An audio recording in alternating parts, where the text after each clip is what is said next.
السلام عليكم ورحمة الله وبركاته متابعينا الكرام، متابعي قناة فن تربية الطيور، مرحبا بكم إلى حلقة جديدة ودرس جديد.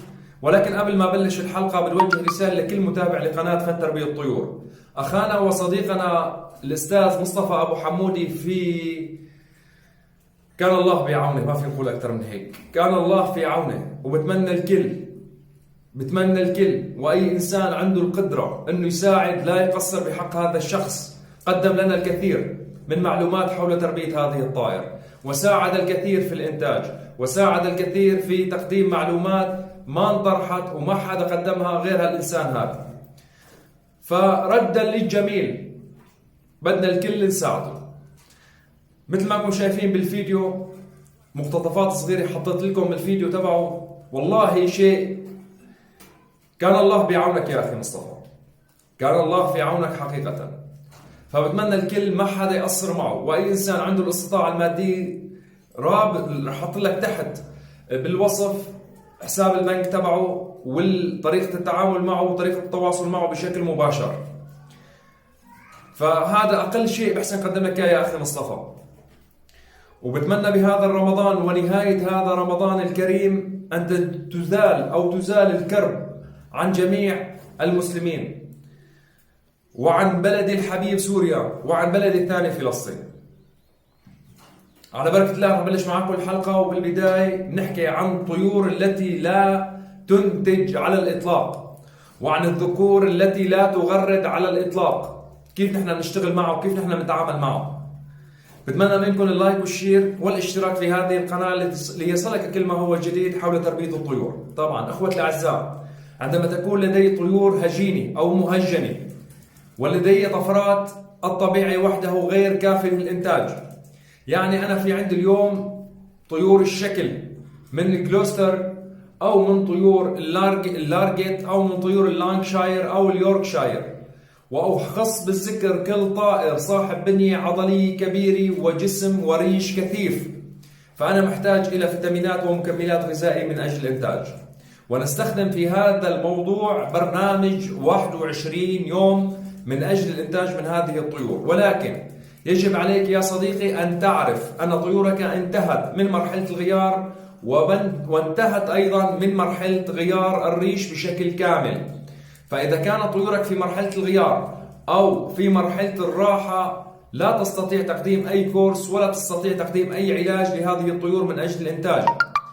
مرحلة الغيار ومرحلة الراحة تستمر حتى 4 شهور، تمام؟ حتى 4 شهور. مع بدء التجهيز نبدأ بفصل الذكور عن الإناث، بحيث الذكور لا ترى الإناث والإناث لا ترى الذكور في وقت التجهيز البدئي.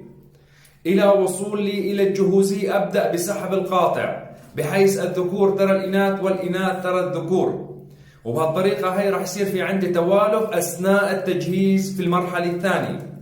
تجهيز 21 يوم هو استخدام مكملات غذائية كاملة، وعلى رأسها الأمينوفيت، وثانيها الفيرتيفيت، وثالثها الكالسيوم. هدول 3 لازم نستخدمهم. طيب يا أبو النصر أنا مو متوفر عندي هاي المنتجات، نستخدم الاي دي 3 كالسيوم، متوفر توقع في كل أنحاء العالم. طريقة استخدام هذه المكملات أخوة الكرام، نبدأ بتقديمها للطيور أسبوع كامل بمقدار الفيرتيفيت 3 غرام للتر واحد. 3 غرام للتر واحد نستخدمها لمدة أسبوع كامل متتالي. نعطي الطائر راحة لمدة 2 يومين على ماء نظيف، ونعيد استخدام منقوع الزنجبيل والليمون والعسل والخولنجان لمدة 3 أيام متتالية. ونقدم للطائر راحة لمدة أسبوع كامل على ماء نظيف، ونعيد الكرة بالفيرتيفيت 3 أيام متتالية، ونقدم راحة إلى 21 يوم لحتى نتمم 21 يوم. فإذا لاحظت الذكور أصبحت في قمة الهيجان، نبدأ بتحضيرها جانب الإناث من أجل التزاوج.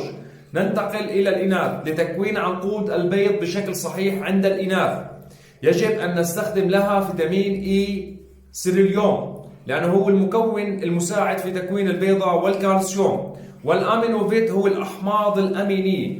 أو استخدام أي نوع من أنواع الأحماض الأمينية. يقدم للطيور بالنسبة لي الأمينوفيت أنا بستخدمه بالباتيه. لكل 250 جرام من الباتيه أقدم نصف غرام لكل 250 ملي. انا ما بيهمني شو كانت الشركه، انا بيهمني كيف انا مقتنع في التقديم وعم شوف النتائج والحمد لله رب العالمين. تمام. بالعلبه او عن طريق الشركه كتبت انه كل 250 جرام من الباتيه بستخدم 1 جرام من الامينو فيت، انا بستخدم نصف غرام. بضيف اليها البروبيوتيك، البكتيريا النافعه، وبستخدم ايضا معاها الكالسيوم بضع معلقتين من الكالسيوم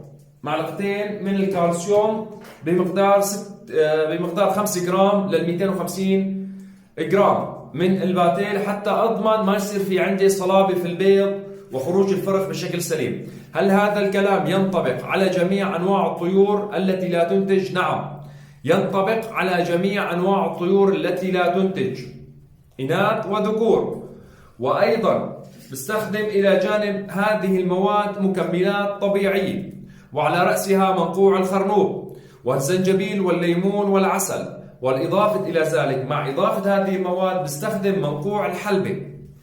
أخوة الكرام تعتبر من المكملات الغذائية اللي تحتاج الطيور داخل القفص، بمقدار أعطي لطيوري أنا 3 مرات في الأسبوع من منقوع الحلبة للإناث.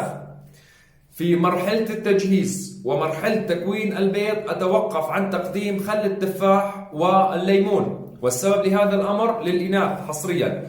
والسبب لهذا الأمر لأن الأحماض العضوية والليمون راح يعمل لي مشاكل في تكوين البيضة، ومن ضمن هذه المشاكل هشاشة البيضة. لهذا الأمر نكون حريصين في استخدام هذه المواد، ولا نستخدمها إلا بعد عملية وضع البيض. بالنسبة للبيض المسلوق والبروتين بشكل كامل، البروتين الحيواني كان بيض مسلوق وكان بيض الخبابة، في مرحلة التجهيز يقدم 2 مرات في الأسبوع فقط، لأتجنب مشكلة التشحيم ولأتجنب مشكلة أخرى ألا وهي مرض الكبد. البيض المسلوق مبشور مع الجزر ولا يقدم بشكل قطع على الإطلاق. ما بصير أنا أعطي لطيوري قطع من البيض، ربع بيضة ونصف بيضة و3/4 البيضة لطيوري. الأفضل أن أقدمه مبشور مع الجزر، وبرجع بكررها لأتجنب مشكلة التشحيم. ومشكلة التشحيم تسبب للإناث عملية عصر أثناء البيض أو استعصاء أثناء البيض، وأيضا تسبب للذكور عدم التخصيب بشكل كامل. بالنسبة للإي دي 3 كالسيوم نفس المبدأ، نستخدمه بدل الفيرتيفيت. يعني أنا ما عندي يا أبو نصر الفيرتيفيت، نستخدم الاي دي 3 كالسيوم كمبدأ الفيرتيفيت أسبوع براحة بقية الوقت. ولكن بدك تحذروا كما حكيت في حلقة سابقة عبر قناة أسرار وحقائق الطيور أن هذه الفيتامينات كل ما اقتصرت في القيمة الموجودة فيها وتقديمها للطيور ريحتك في مشكلة أو أعطتك إنتاج صحيح بدون الوصول إلى كبد أو الوصول إلى غيار ريق جزئي أو مشاكل معوية في جسم الطائر. بتمنى هالحلقة تكونوا استفدتوا منها، وبتمنى اللايك والشير والاشتراك.